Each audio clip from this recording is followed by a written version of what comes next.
Première station, Jésus est condamné à mort. Dans l'évangile selon saint Marc. Après avoir ligoté Jésus, ils l'emmenèrent et le livrèrent à Pilate. Celui-ci l'interrogea. Es-tu le roi des Juifs? Jésus répondit. C'est toi-même qui le dis. Les grands prêtres multipliaient contre lui les accusations. Pilate leur disait. Qu'a-t-il donc fait de mal? Mais ils crièrent encore plus fort. Crucifie-le! Pilate, voulant contenter la foule, relâcha Barabbas et, après avoir fait flageller Jésus, il le livra pour qu'il soit crucifié.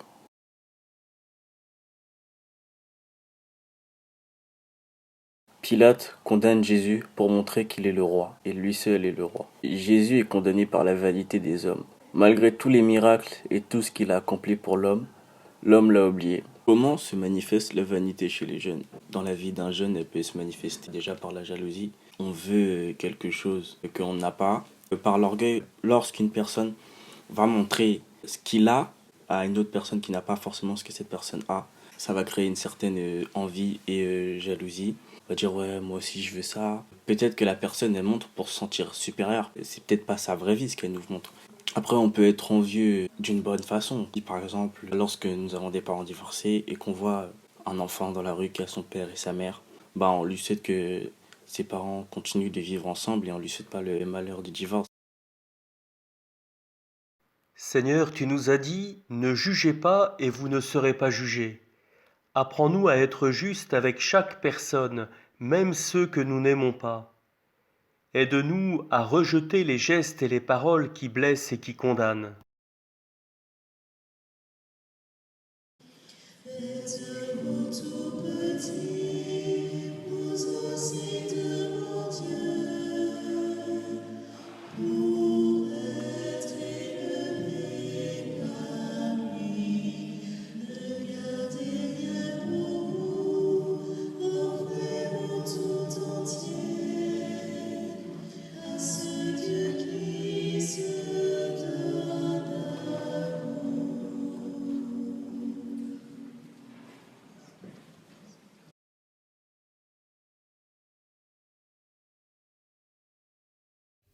Deuxième station, Jésus est chargé de sa croix.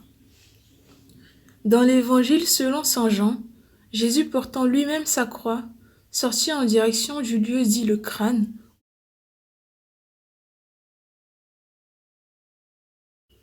Aujourd'hui, cette croix portée par Jésus me fait penser à toutes ces difficultés que nous pouvons rencontrer dans nos vies, que ce soit dans le travail, dans les études, dans nos vies en famille, dans le sport, dans nos relations amicales ou encore dans nos objectifs personnels, qui constituent des charges lourdes que nous peinons souvent à porter. Aujourd'hui, on peut mettre en relation cette scène avec le stress que suscite le Covid-19 en nous et qui rend notre avancée difficile du fait du confinement.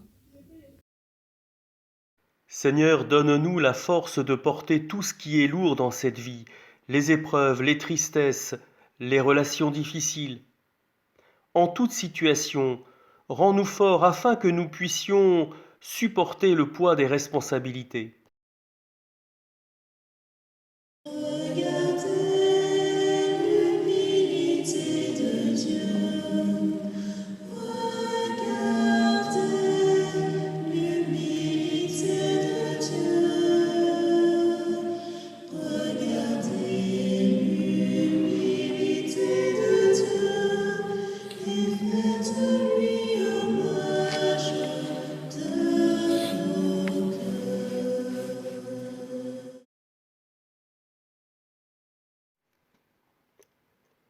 Troisième station, Jésus tombe pour la première fois. Dans l'Évangile selon saint Matthieu, Jésus s'écarta un peu et tomba la face contre terre en faisant cette prière. Mon Père, s'il est possible, que cette coupe passe loin de moi. Lorsque nous célébrons le chemin de croix, nous osons affirmer que Jésus est tombé. C'est parce que nous croyons qu'il n'a pas fait semblant d'être homme. Il a vraiment épousé notre condition humaine. Nous aussi, il faut avoir l'humilité de reconnaître nos moments de faiblesse, au lieu de chercher à toujours paraître plus fort qu'on ne l'est. Seigneur, donne-nous l'humilité de reconnaître nos faiblesses et de les accepter. Rends-nous ainsi plus compréhensifs envers les autres lorsqu'ils sont en difficulté.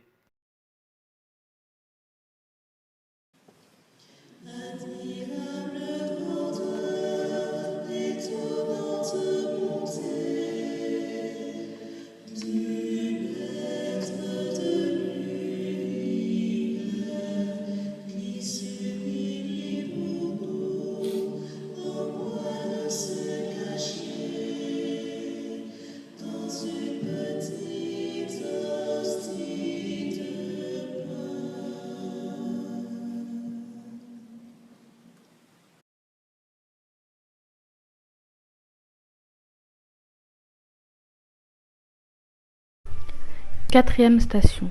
Jésus rencontre sa mère. Dans l'évangile, selon saint Luc, Siméon dit à Marie, « Vois ton fils qui est là, provoquera la chute et le relèvement de beaucoup en Israël. Il sera un signe de division, et toi-même ton cœur sera transpercé par une épée. »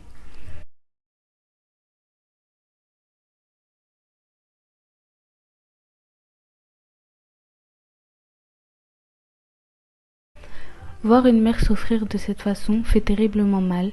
Elle est venue voir son fils condamné à mort. Cela me fait penser à nous, certains jeunes, qui faisons souffrir nos mères sans nous en rendre compte. Elles souffrent pour nous, mais certains leur accordent peu d'importance à leur mère. L'amour d'une mère est inconditionnel et nous ne devons jamais l'oublier. Seigneur, nous te rendons grâce pour nos mères et nos pères, pour tout ce qu'ils ont fait de bon pour nous. Pardonne leurs fautes, et pardonne-nous lorsque nous ne savons pas les honorer comme il faut.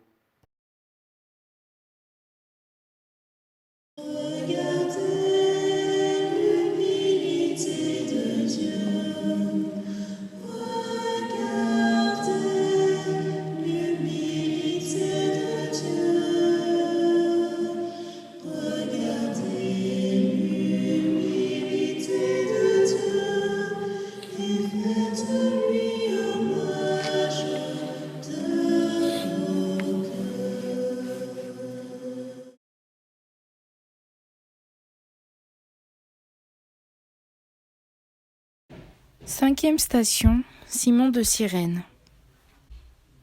Dans l'Évangile selon saint Luc, pendant qu'ils emmenaient Jésus, ils prirent un certain Simon de Cyrène qui revenait des champs et le chargèrent de la croix pour qu'il la porte derrière Jésus.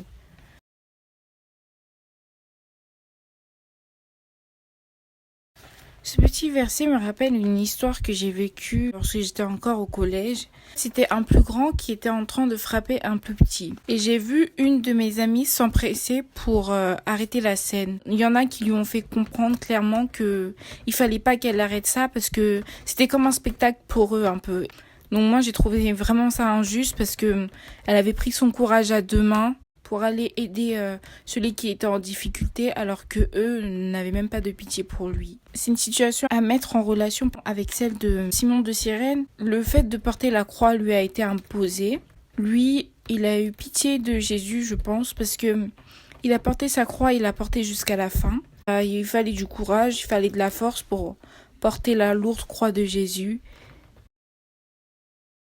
Seigneur Jésus, ne nous laisse pas passer à côté de quelqu'un qui souffre sans lui venir en aide.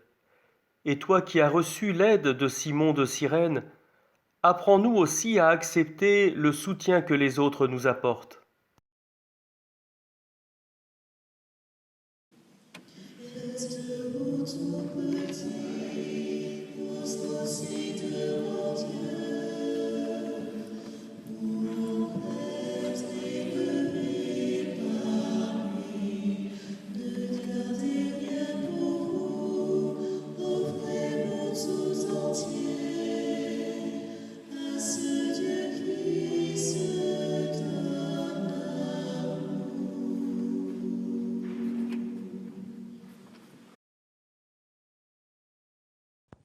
Sixième station, Véronique essuie le visage de Jésus.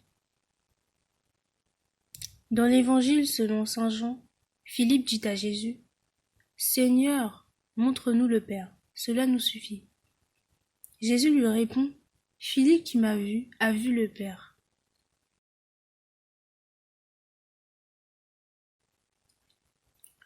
En voyant cette femme qui vient d'essuyer le visage de Jésus, elle est venue auprès du Christ au pire instant de sa vie. Puis elle lui a aidé en essuyant son visage. Nous devons faire de même, comme sainte Véronique, devenir plus proches, nous rapprocher chaque jour des malheureux et des souffrants. Souvent des gens font des gestes de bonté gratuitement.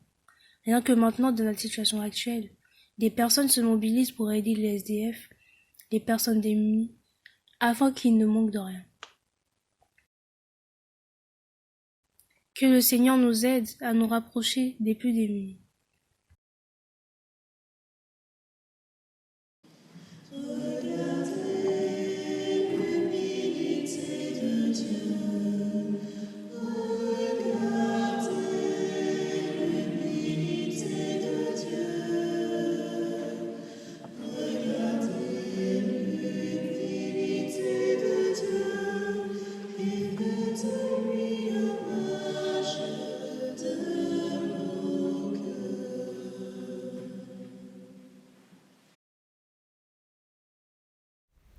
Septième station, Jésus tombe pour la deuxième fois. Dans l'Évangile selon Matthieu, Jésus dit « Venez à moi, vous tous qui peinez sous le poids du fardeau, et moi je vous procurerai le repos. »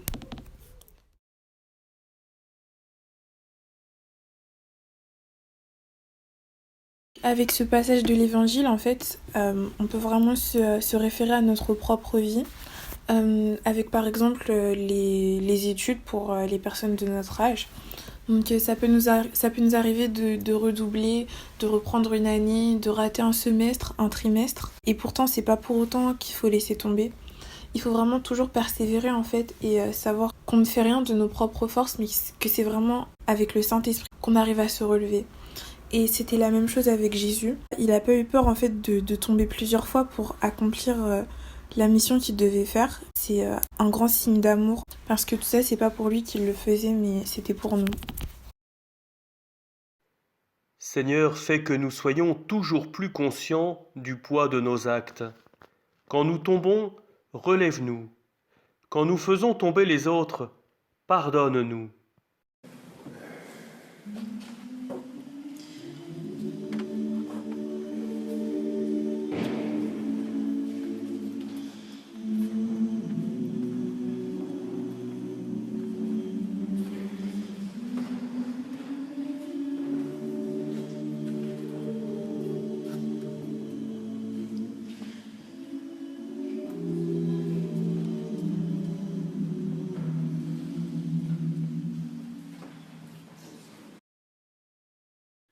Huitième station, Jésus parle aux femmes qui le suivent.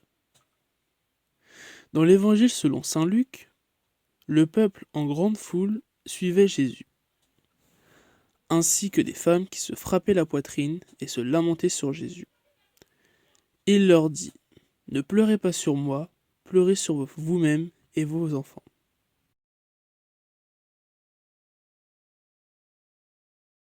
Certaines personnes ne distinguent pas les situations graves ou tristes qui se passent dans le monde ou dans notre vie de tous les jours. Ils accordent plus d'intérêt envers les personnes qu'ils admirent qu'envers leur propre famille.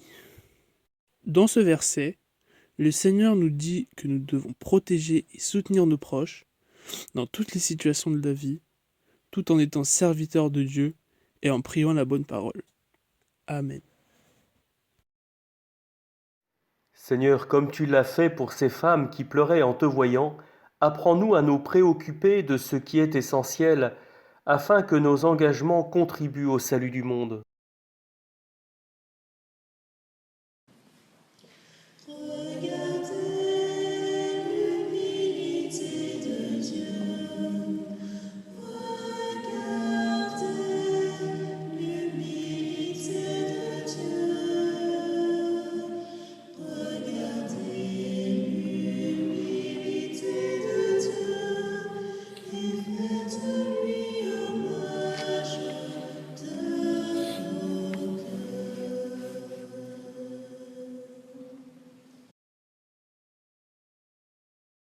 Neuvième station, Jésus tombe pour la 3e fois.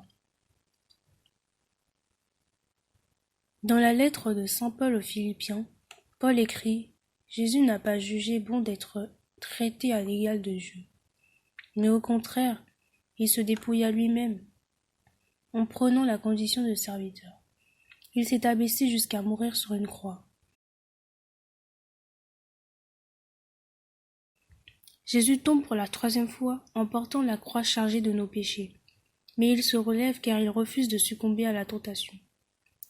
Il a fait tout cela pour nous en portant ce fardeau, et en se relevant 3 fois malgré le poids qu'il portait. Il nous montre que malgré la souffrance qu'on endure, la victoire sera toujours possible. Certaines personnes sont souvent en souffrance ou en galère, mais il faut toujours prier et ne pas se décourager. Que le Seigneur nous aide à affronter toute épreuve mise sur notre chemin, quelle que soit la douleur, et qu'il nous aide à les surmonter en ne nous décourageant pas et en priant.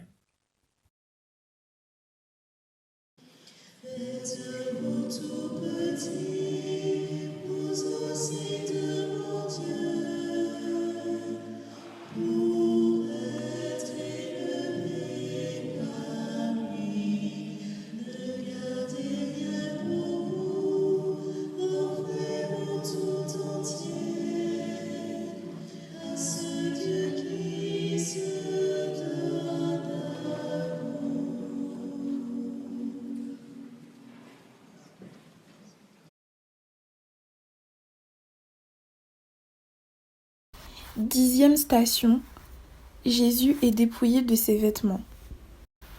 Dans l'Évangile selon saint Jean, quand les soldats eurent crucifié Jésus, ils prirent ses habits, ils en firent 4 parts, une pour chacun. On voit une fois de plus que Jésus avait un grand amour pour nous, parce que malgré le fait qu'il soit le Fils de Dieu, il a quand même accepté en fait de se faire dépouiller et de se retrouver sans vêtements. Si on essaie de se mettre dans cette situation, on voit qu'en fait c'est pas quelque chose que nous on aurait accepté. Parce que c'est vrai qu'on accorde vraiment beaucoup d'importance à des choses, en fait des choses physiques comme les vêtements, les chaussures, notre coiffure, et on peut en abuser. Comme quand on veut, quand on veut une nouvelle paire de chaussures alors qu'on en a déjà beaucoup. Au lieu d'accorder autant d'importance à toutes ces choses physiques, on devrait vraiment prendre soin de notre spiritualité. Parce que c'est comme ça que Jésus vivait. On doit vraiment essayer de calquer notre mode de vie sur le sien. Jésus, toi qui t'es laissé dépouiller de tes vêtements, apprends-nous à rechercher ce qui a vraiment de la valeur et à respecter la dignité de toute personne par-delà les apparences.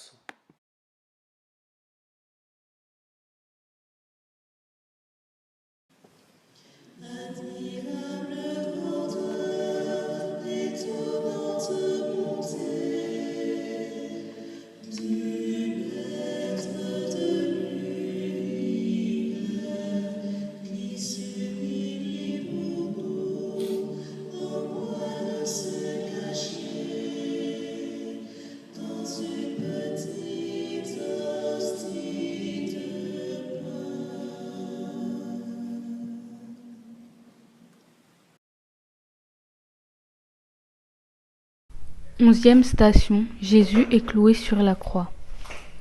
Évangile selon saint Luc. Lorsqu'on fut arrivé au lieu dit Calvaire, on mit Jésus sur la croix avec 2 malfaiteurs, l'un à droite, l'autre à gauche. Jésus disait « Père, pardonne-leur, ils ne savent pas ce qu'ils font. »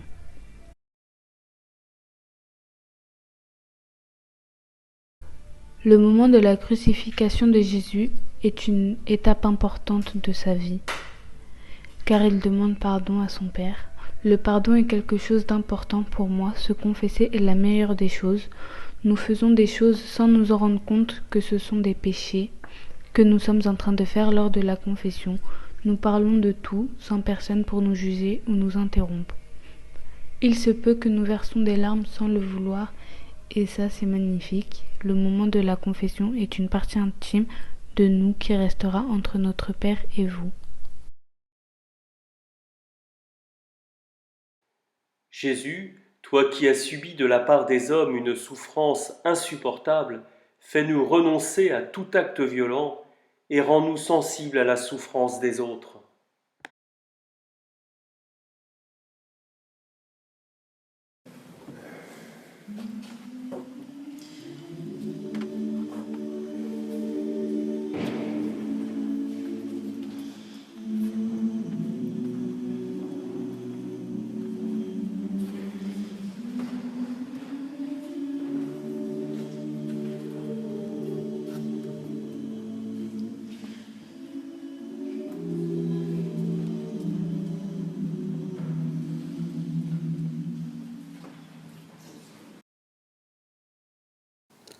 Douzième station. Jésus meurt sur la croix.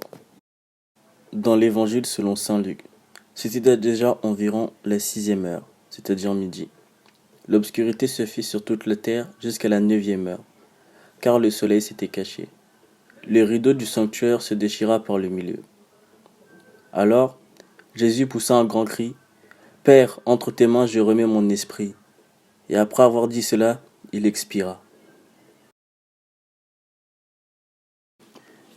Jésus est mort crucifié. Il est mort pour nos péchés, mais il est mort à cause du vice des hommes. Il est mort pour nous, mais par nous.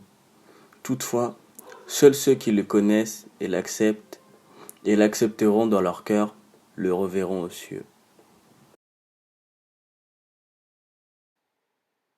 Jésus, en mourant sur la croix, tu nous révèles que la vie a du prix et qu'il ne faut jouer ni avec notre vie, ni avec celle des autres.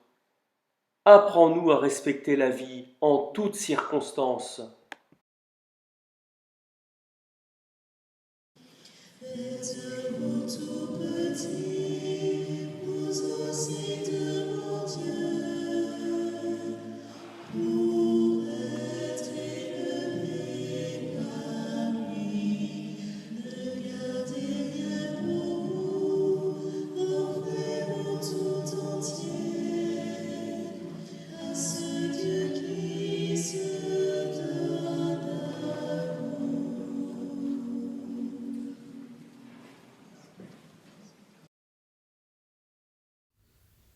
Treizième station.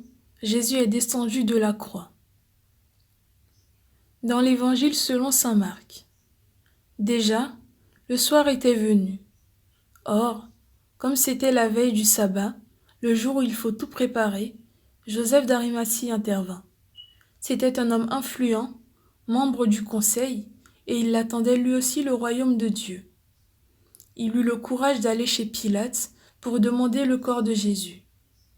Joseph acheta donc un linceul, il descendit Jésus de la croix, l'enveloppa dans le linceul et le déposa dans un sépulcre qui était creusé dans le roc. Puis, il roula une pierre contre l'entrée du tombeau. On sait que l'histoire ne se termine pas là et que Jésus ressuscite plus tard. Mais cette scène nous paraît comme une fin. La fin d'un long périple douloureux, une fin malheureuse. Dans la vie d'aujourd'hui, cela me fait penser à ce sentiment d'échec qu'on peut ressentir lorsqu'on n'a pas été à la hauteur et que pourtant on avait mis tout en œuvre pour arriver à nos fins. Un sentiment de faiblesse et aussi d'impuissance face à cette situation. Seigneur Jésus, aide-nous à avoir du courage comme Joseph d'Arimathie. Aide-nous à user de notre influence pour faire du bien, au lieu de suivre le mouvement quand la violence se déchaîne.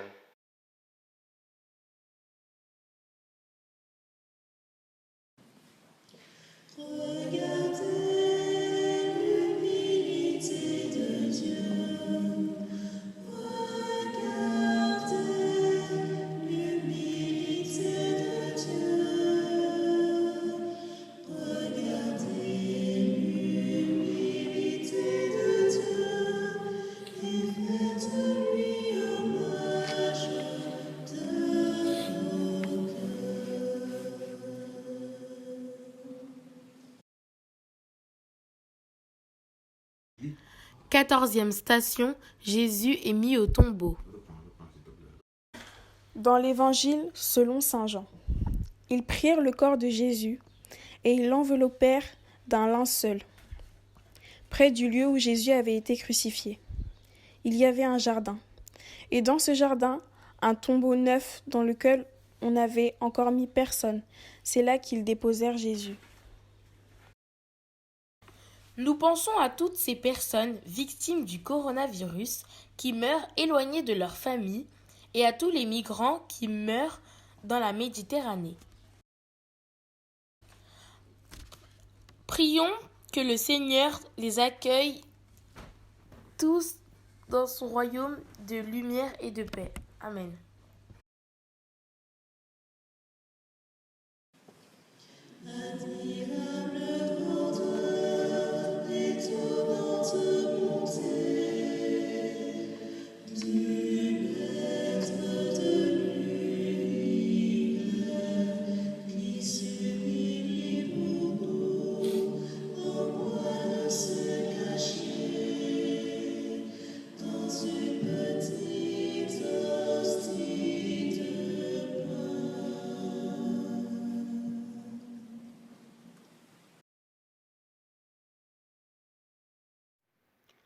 Notre Père, qui es aux cieux, que ton nom soit sanctifié, que ton règne vienne, que ta volonté soit faite sur la terre comme au ciel.